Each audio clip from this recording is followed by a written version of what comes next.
Westermans here with a bit of new stock which has arrived, which is an Orbital AMI 227 power source with a selection of weld heads, one being the 8-4000 closed head. We also have the 79 series, which is the 2375, which is onboard wire feed unit, oscillation and ABC. Also the bigger 796625 weld head, again with wire feed and oscillation and ABC.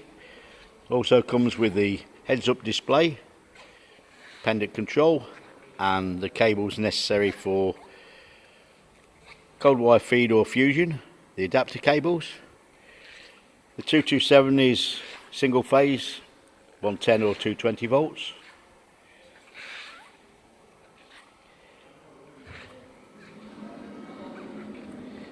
This power source will take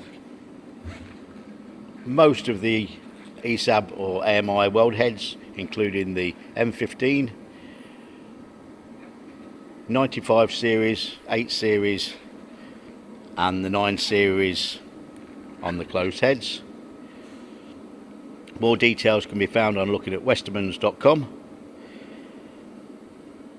If required, we can offer the power source with 1 head, 2 heads, 3 heads, or other heads available from stock if required. Please email welding@westermans.com for more details, or look at westermans.com and request prices. Thank you for looking.